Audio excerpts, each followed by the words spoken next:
Welcome to this Quirkos tutorial video.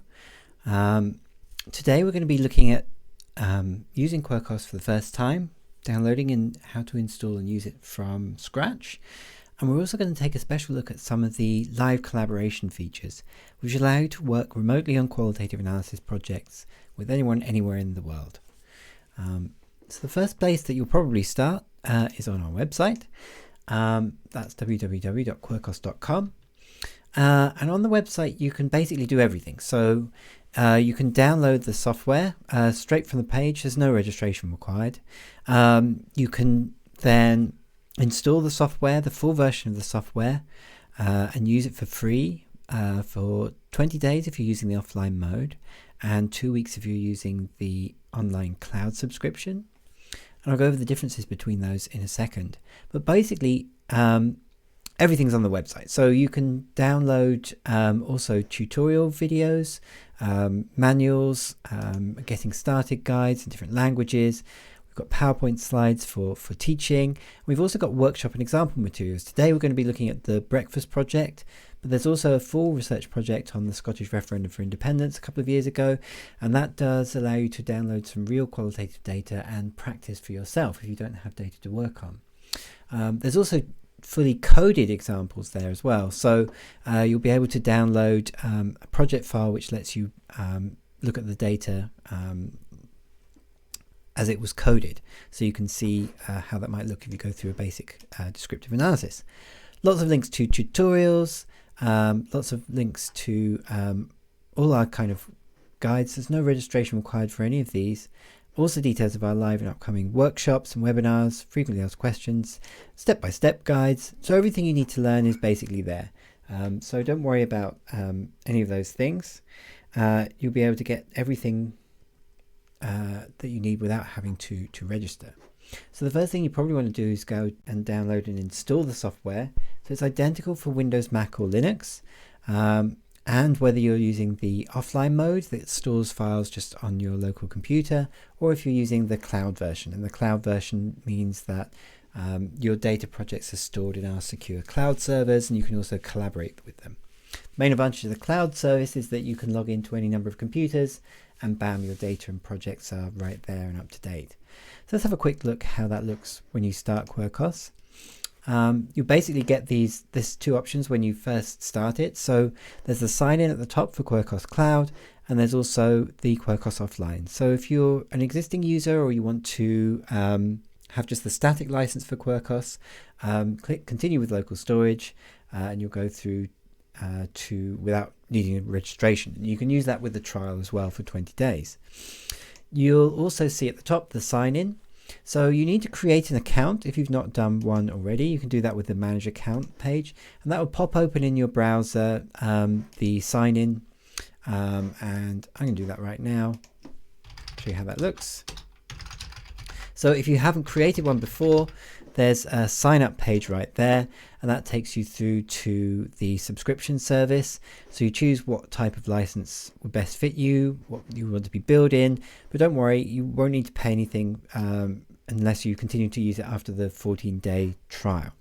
But when you've got a project, when you've got an account, you can log in like this. And you'll be able to control all the aspects of your account and the billing and the subscription. We also see a list of all your projects, and this is also where you do the sharing from as well. So you'll see here that there's the breakfast share here. That's the project that we're going to be looking at, and that's already been shared actually with someone, so I'm going to show you how that looks with live sharing. And let's go to the back away from the web browser. So you can only control the aspects of these aspects of the project from the web browser. Most of the other stuff happens in the Quirkos client itself. So I'm going to sign in here. Now I've created my account, remembering my password. Great. So I'm now logged in, and I can see all the projects that I've been working on before. I've got a list of projects which have been shared with me.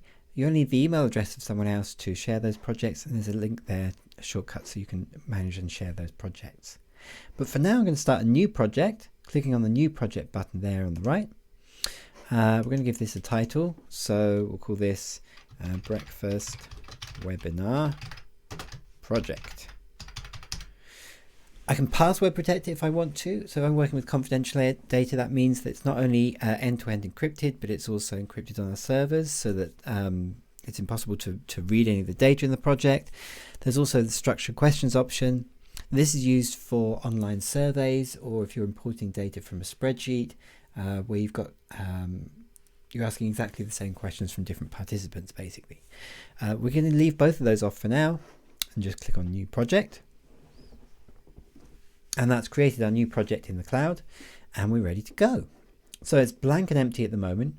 You'll see with this little slider we can drag the source display on the right and the canvas display on the left. This is where we keep our codes and themes. And at the very top of the screen you'll see click to add source. So this is how we start bringing in some sources of data into a project. So you have to create a project first to import the data into, and the data is created as a copy of the data files that you bring in.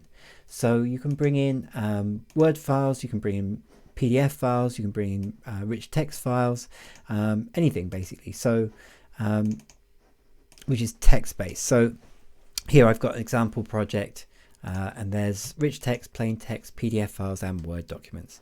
So I could choose all of these actually, or I can just choose one or a couple, click open, and then it will bring them all in at once. And it should pop up and say 5 sources have been imported. That's good. And now I have the text of these projects copied in. These tabs at the top of the screen let me tab between the 3 most recently used sources in the project.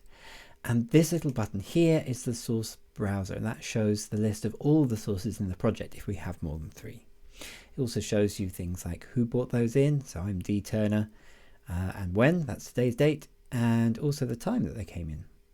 It also shows you the percentage that these sources have been coded. So we've already been working on this project a little bit. And you can see that some of these are 0, some of these are at high percentage rates. So we can see which ones still need a bit more work. So as you can see, Simon, we've not done any coding on at all.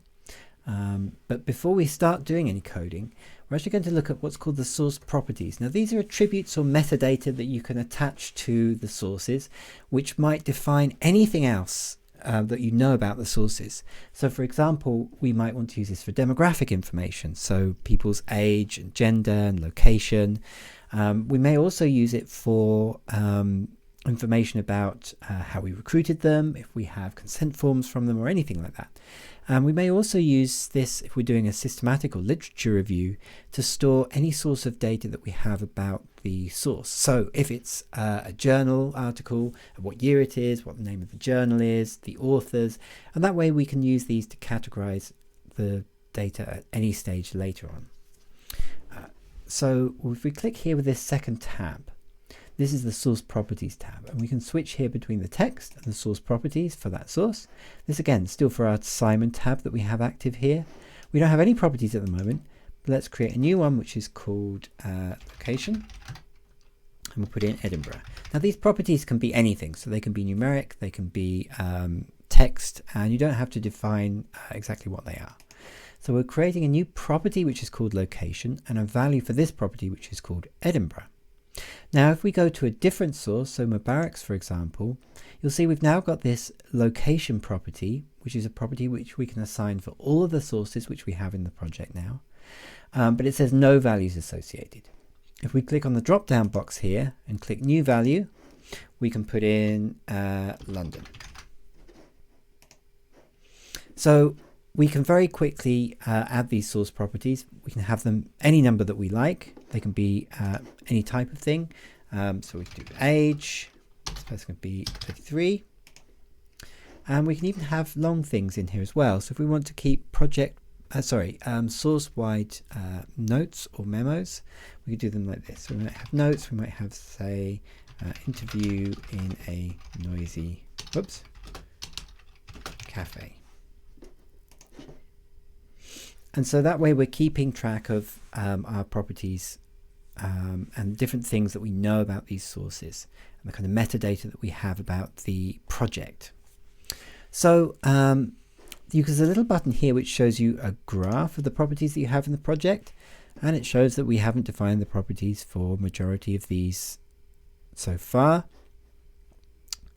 And also we can close them with this little cross here, or we can go back to the text just by using these tabs here. So you have the top row of tabs to go through the sources, and then the second row of tabs goes between the text and the source properties. So now we've brought in some sources of data. We've defined those in different ways, although we don't have to define those when we bring in the text. We can add source properties or change them at any time during the project. Now let's try and do some coding and analysis of the data. So we've not done anything with the left side of the screen so far. This is basically where we keep the codes or themes, the bubbles or the quirks in Quirkos. And I can click on this plus button here, and this will create a new code or theme with a random color and a random location. And we will call this one Toast. There's space here for a longer description if we need it. So that stuff which is heated bread. Not a very good description, but we can always change that later. And we can also change the color. So why not choose brown for toast? And now you see we've got this little bubble toast. And this bubble we're going to use to keep together all of the quotes, all of the highlights that we have about text in our project. So all the data that's about toast that we keep together will be kept under this bubble here. And we can actually drag and drop and move it around. So we can put it somewhere physically on the canvas. And you'll see there's a lot more that we can do with these themes in a minute. So let me show you generally how you would add some text. So let's look at this first sentence here. Well, I always used to have toast for breakfast, but a couple of years ago I was diagnosed as being wheat intolerant. So this first sentence is about toast. So I've just clicked with the mouse at the beginning and dragged to the end just to select the text as you would in any other software. And now I click inside that piece of text and drag and drop that onto the toast bubble. Voila, and we're done. Now you'll see that the background of this text has now turned to brown. That's the color of our toast theme. And we've also got this highlight column here, and this shows us color-coded strips which show where the data is and how many different things are coded to that. But now actually this is talking about something else. So this is talking about toast, but it's also talking about wheat intolerance. So maybe that's going to be an important theme in our research as well. So let's create a new theme about wheat intolerance. And it's actually going to be about, going to cover the same section of text which we've also coded to be about toast. And now another trick that we can do is we can drag and drop the text onto the plus button here, and that will create a new theme which has that data already in it. So this is really handy if you're doing open coding, or you're doing grounded theory and creating themes as you go along and you read the data. So we'll call this one wheat intolerance. We can put in a longer description, but actually that's quite clear what that means. And we can change the color here to, I don't know, orange, it's fine. We'll click save, and now you see we've got another bubble here which is wheat intolerance. We can click and move it around, and we've got two highlights here, so one for wheat intolerance and toast. So this piece of text is now for two different sections of text. And so this person's always saying, I did try the gluten-free bread, but it was always so soggy and not cheap, so we can drag and drop that onto there. And now what you'll see has happened is that the bubbles have started to grow. So the more data we add to the bubbles, the more they grow. So the relative size of them shows us what's going on here. So you can see we've got more coded to wheat intolerance, we've got two highlights here, and just one for toast. In the view button here, there's lots of different things we can change, but we can change, for example, the number of codings. So if we untick that, it will turn off the number of quotes that we have for each of those themes. Now, if we want to see the data which we have assigned to each of these codes or themes, all we need to do is double click on the bubble, and that loads all of the quotes that we've associated with that theme. So it shows us these two sources. They both come from the Simon source, and we can see that this one was also coded to be about toast. And clicking on the home button at the top left of the screen will take us back to the main view. But let's choose another way that we can arrange these codes and themes. Let's start creating some subcategories. So I'm going to create another theme here which is called bread. That's blue, that's fine. And another one which is called crumpets. So we've got some very bready products here. Talkie Toaster would be proud. So let's create, actually let's change this. So if we right click on a theme, we can edit it here, and let's change this to bread products. Okay. And now we can drag and drop toast onto bread products, and toast is now a subcategory of bread products. It's a type of bread product. And crumpets as well, put that on there. We might also have pancakes. Pancakes, bread products? Maybe not. Probably not. We could also have potato scones, tatty scones, to use the Scottish term.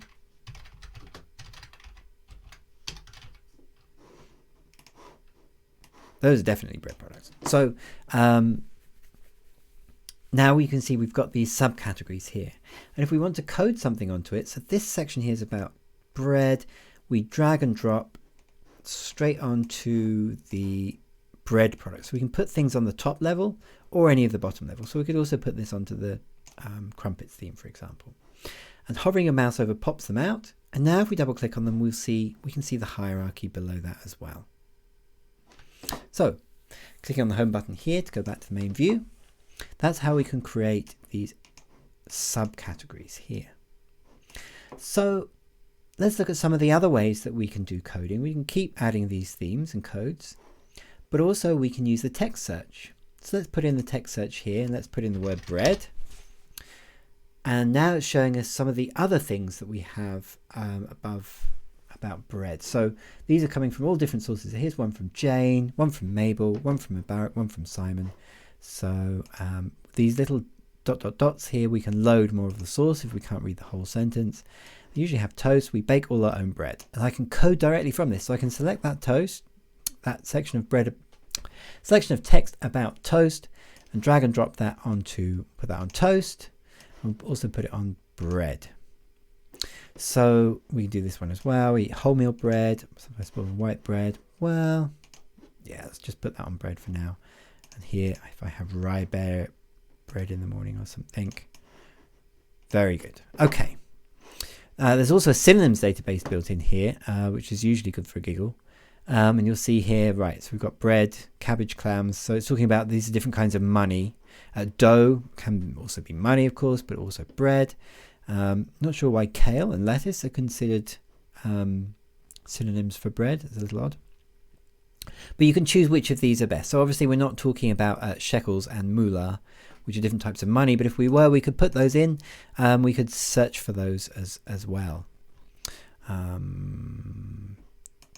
Dough, gelt, lolly, loot, lucre. These are all kind of words for bread as money. So that's interesting. So obviously, if you're doing a keyword search like this, you want the search to be as wide as possible in case people are using different terminologies and slightly different languages to describe things.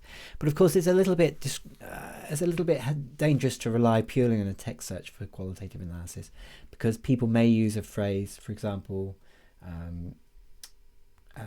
that you didn't consider. And if you don't search for the text for that, you won't see it. So you still need to read through every line of your text to do good qualitative coding. So I can dock and minimize the text search with this button here. I can also change what the text search is doing. So for example, I could just see results just from people from Edinburgh. That's Simon. Or London. That's Mubarak. And also I can choose with this all or one button just to search through the current source that I have or all the sources in the project. So that's the text search. You can close it with the little X on the magnifying glass there, and we're back to the main view. Great. So let's look at another way that we might do coding if we're doing something that's relying on a type of line-by-line coding like IPA or in vivo coding. And for that we can use the Memo feature here. So this is a flexible tool, and it allows you to attach a piece of your own kind of analytic text to a portion of the source. So I still need my 2 cups of tea in the morning. I'm not a big fan of juice or anything. So if I drag and drop the text, instead of onto a theme, but onto the memo column, it creates a new, like a little sticky note, which I can write in. And that note is assigned to a particular section of text. So I can put a little humorous note to myself, so I can say sounds like this person has a caffeine addiction. So that's a very important observation, but that will appear anywhere where I see these quotes, and I can code from this memo as well. By it will select the text for you, and then you can drag and drop that text onto the theme that you want to. So this would probably be on a T theme, I should think. Don't have one of those yet. But of course we can also do so we do line by line in vivo coding. So much bigger breakfast, or we could have, this is interesting, isn't it? Find myself snacking, a very kind of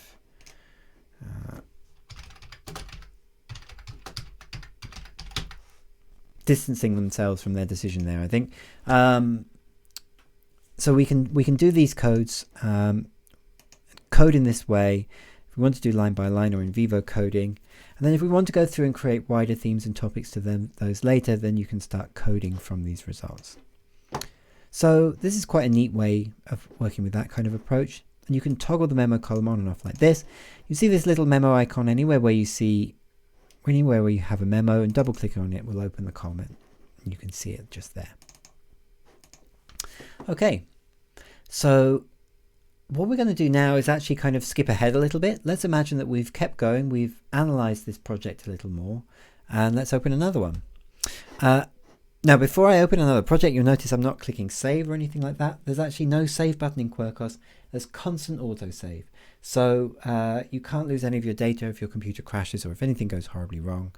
And that also means that if you want to kind of get a snapshot of your project in a different state, you need to click the save as and have project as it is in March or something like that. You can also download the project, merge projects together, and there's a link here to manage them online. But we're just going to go to open new or existing, and then we're going to go to this breakfast project here. And this is one I made earlier in Blue Peter parlance. This has already been coded. We've created a bunch more codes and themes around the same kind of topics, really. Healthy eating, toast, things that people like and dislike, dieting. We've got grandparents here, which should belong to family, I think. Friends, it's not really family. But you can see now we've got all these kind of coded stripes because people are talking about lots of things together. We can also right click on any of these to remove them. So I don't know why that section of text was about yogurt or cereal. But I can right click, remove that highlight, and that section of text is no longer coded to that. And now you'll see if we double click on a theme like family, where we have these subcategories, it'll show us all of the text from all of the different sources, from all of the top level and the sub-level categories. So everything from children, adults, friends, and grandparents. If we click on adults there, it'll show us everything people have said about adults. So that's my wife, my partner, we eat a lot of fruit together. And again, unclicking that will show you all the different results. Now, wherever you see results, there's a little tick box here. So for example, this one here, my partner doesn't like grapefruit, my mum's homemade jam. Selecting those texts and then clicking any of the copy buttons will copy that into the clipboard. And now if I start Word, create a new document, I can create a blank source there, and it's copying and pasting those comments in there. And it's also got a little attribution down there, so you can see where that source came from. So it's a very quick way to write up your findings. So I'm going to hit the home button again, and let's look at some of the different view options now. We've got a bunch of bubbles here. So by default, we're free to move these bubbles however we like. When we start getting a lot of them, it might be useful to put them in alphabetical order in a kind of grid pattern. Or we've also got the option here to have a tree view. Now this is kind of a more classical kind of qualitative software look. So you can just drag and drop in exactly the same way, but you're using a kind of list. This view is also really useful if you've got a lot of different subcategories, because they're always expanded. So it's very quick to code onto them. So I'm going to go back to the main canvas view by unticking the tree view there. Oh, and we're still in that view there.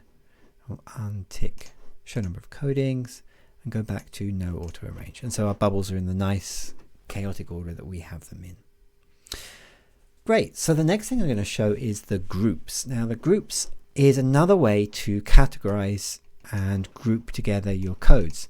Now at the moment we've got these hierarchical codes, so we have literally here parent level codes, family, and then child level codes under that. We can also have grandparent codes, so we can have subcategories going on underneath that. So for example, if we had healthy children, we have health children and then healthy, and we can pull them out just like that. But if we want to have other groups, so groups which don't have this kind of hierarchical structure, we can use the groups category here for that. So we'll click on the groups button, change a new or existing group, and we'll call this one, we'll create one called drink, and we'll create one called food. So now we've got these two different groups, no associated quirks with them at the moment. But if we look here, we've got, let's see, so juice, let's right click on that, choose edit. Now this is something that we drink. So we're starting to categorize these in a different way. Coffee, also something that we drink. Tea, also drink that. So these now all belong to the drink category. Now something like fruit is interesting because we can eat fruit, but we can also drink it in a smoothie. So let's have it in both categories.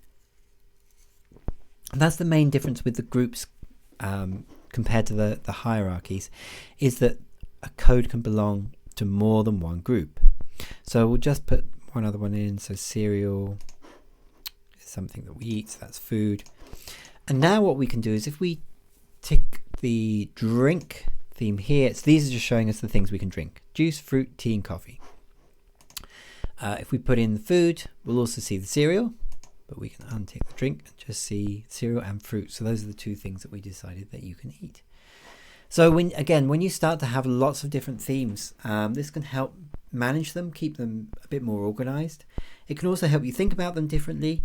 And in a lot of qualitative approaches, you will not do just one kind of go through, one analysis. You'll do maybe some basic descriptive coding, or you'll do open and then axial codes. And if you're doing something like that, you can have a group for your open and then for your axial codes. And then you can differentiate them. Some of them you may keep through those two different kind of levels of coding, but some of them might be unique. And that way it lets you kind of manage your canvas, but keep everything in its right place. So now we've done all this coding, let's look at some of the ways that we can explore the data and the connections between them. So for example, we've got this theme here, like, and I'm curious, I want to see kind of what the data looks like for that, but also I want to see how this kind of basic sentiment exists with our other themes. Now the way I've been coding here, as you'll see, we've basically got a whole series of different bits of text which have been coded to lots of different themes. And by doing it like that, we can use the overlap feature to show us how often particular codes are occurring together. So if we right click now on the like theme and then choose overlap, what this does is generate basically a Venn diagram, and it shows us the association between the different codes. So with like as our center, our focal point, these are all the different times that the like code is overlapped with something else.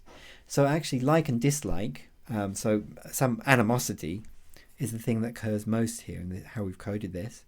Lots of people are also saying that they like fruit and toast. Fewer people are saying they like cereal. Nobody has said they like tea, which is astonishing for a British project. Nobody said they like coffee either. So that's immediately kind of might show us something interesting in the project. And if we click on the toast bubble here, we'll see these two instances here, so number 2, and if we hover the mouse over it, it shows there's 2 overlapping codes. These are the 2 places where toast and like overlap. I used to always have toast for breakfast. I really like on toast peanut butter, usually with jam. So this is another useful way, and you can do it with any of the themes in the project to kind of see the connections between your codes. Now click on the home button to go back. And now what I'm going to do is show you how we can use those source properties that we put in it earlier. So in this project we've got city instead of location, we've got age, we've also got gender. So if we click on the query button here, Now the query view allows us to run any number of queries on any aspect of the data that we have in the project. So the properties is one of them, but we can also search if we've got multiple people working on a project for the author of a piece of work or who created a particular theme, a date range when some work was done. We can show results just from one group, so using those groups, or even just from one source. So I'm going to choose the property here. We've got our properties here, gender, age, and city. So let's choose gender, and it's already got equals male. You can also choose equals, not equals, less than, greater than, and so on. So if you've got numerical values. And let's update that and run that query. Okay, the thing that the men are talking about most is diets. This is in descending order here of occurrences. And diet and dislike are the things that the men in the project are talking about most. And by clicking on one of these, you can see all of those sections of text. So you can read those, but you can also select them all and copy them. So if you wanted to write a section about everything that the men were saying they disliked in your project, it's very easy to do that and paste that in Word. Now the other neat thing that you can do here is actually split the screen in half with this comparison query mode button, and then we can run another query in side-by-side view. So let's run gender equals male on the left and show gender equals female on the right. Click on the update button. Okay, and we can see now this is sorting by left query, but we can change that actually. And we can see that men are talking a lot about diet, but the women are only coded about talking about diet once. So it's already quite interesting that the men are much more concerned about their diet than the women possibly. But we want to go back to the data and see if that's actually more than just a kind of something that's based on our occurrence of coding. So this is really useful. We can also add different levels, different criteria to this. So we could look, for example, at all of the men who lived in Belfast versus all of the women who lived in Edinburgh. And depending whether or not there are any people in these categories, yes there are, we will see the differences and who those people are. So that's Simon, that's the male who lives in Belfast, and the female who lives in Edinburgh is Jane. Again, if you've got a larger data set, this becomes a lot more interesting to play with. You can also export these results as a report. We'll look at the report a little bit in a minute. And that allows you to get a report, for example, from just the men in the project. Now I'm going to click on the home button here. Take us back to the main view. And yeah, let's look at some of the export options that are available to us. And then we'll look at some of the collaboration features. So the export button here, we can create a report. Let's have a quick look at that. So the report is the standard kind of very detailed description of all the aspects of data that we have in the project. And this is basically a customizable web page. So we've got a preview how it looks on the left, and on the right all of the options. And we can untick and untick these, customize how it looks, and then we've got all the detail in the project. So here's all the quotes by the theme, everything about toast from all the different people. But we could also have text by source instead, and so everything that Sarah said about her different themes. And when we've got this looking exactly the way we want, we can print it out. We can save it as a Word document, we can save it as a HTML page, we can save it as a PDF. And that allows us to print this out or share it with someone else. All the details of all our coding in the project. Now, if you want to get your whole transcripts out again, there's a neat feature in Quirkos, the export sources as Word document. If we do that, what we'll do is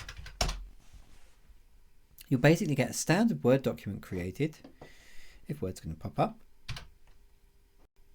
Here we go, which shows us all of the different coding that we've done as color-coded comments. This is now a standard Word file, so you can share this with Word, Google Docs, LibreOffice, anything. You can print it out like this. It's really nice to take away from the computer. You can share with someone that doesn't have Quirkos, that doesn't have the software, and then you can use this to show them how you've analysed and interpreted the project, and they can agree or disagree with what you're doing. The other export options here, so we've got word clouds. So this is doing a kind of a text frequency analysis on the project, and usually is the word here. And again, so the relative sizes of the text here shows you how often that occurs in the data. You can change the stop words here, so remove so that doesn't appear anymore. We can change the size of the words, we can change the shape. There's lots of different ways to customize that. Then we can right click and copy that image, copy and paste it into Word or somewhere where we're writing up, or we can save it as an image file here. There's also the option here to do a spreadsheet export. And so what this does is create a series of CSV files which you can bring into, for example, Excel or where we got documents. Here we go. So for example, here we'll see let's look at the quotes. So here's a Excel spreadsheet with all the quotes that we have in the project. Here they are, who they came from by gender and age and city, location, how we coded them, who did the coding, the title. So you can then the idea is here that you can use the we got data and then sort, expand the section. So, oops. So we can sort A to Z. So in alphabetical order, or you can use the all the various different features. For example, the pivot tables in Word to see results for just a particular quirk or something like that. You can also use this to do statistical analysis, run statistical tests and things like that. And there are also options here for the sources. So you can get all the text of the sources back out and the details about those sources. So that actually in one Excel file has got the whole text of the source. We've also got the memos that we created here. Oh, we didn't have any memos in that project. And then you've got a list of your codes as well. So if you wanted to see exactly where these came from, how many you had, what color they were, the XY coordinates of where they were on the page, you've got all of that information, what groups they belong to. So very flexible to bring this into other software. Now the other thing you can do with the export here is there's the RefEQDA Standards. So this is a standard data format which is supported by all qualitative software packages now, and you can import and export data to and from Excel using this standard. So if you've got a project in Vivo or MaxQDA or Atlas TI or any of these other other software packages, you can bring that fully coded into Quirkos, and vice versa. You can export your coded data from Quirkos into another package if you ever need to. So that's the basics of the import and the export. Now let's play a little bit with the project sharing. So you remember earlier we've shared this project with the online portal, and what I'm actually going to do now is log in on a different computer, open the breakfast project. Right, and I'm now logged in, and you'll just see that little icon at the very bottom there, that yellow button that started flashing, that's let me know that someone's just logged into the project. And if I click on that button there, hello, hello, hello, hello, we can have a conversation. So I might start by saying hello and welcome. And you see you've got instant chat functionality here. So you can resize this window, talk to other people. You can also remove quotes here. I can talk back to them. How's it going? How should we code this difficult theme? And even if you're not using the online mode, the chat function is still here, and you can use this as a research journal. So you can keep a log of, day one, just starting. And it's kind of time stamped, and you know which author and where that's come from. And the other person can be working on the project in real time. You'll see I'm on the other computer now. I'm not touching the mouse. I'm moving around the different sources here. I can do coding here, and you see that's popping up and changing up here. I can add a memo on the other column on the other computer. You see we've got a little memo icon there. Nothing in there yet, but if I edit something there, hello.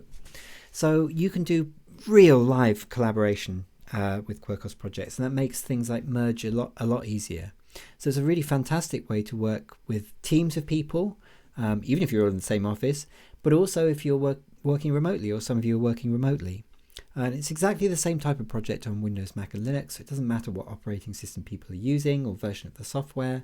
So it's a really powerful tool. We also don't charge anything extra for our collaboration feature. If you've got a Quirkos account, you can share with any number of people. Any number of people can collaborate.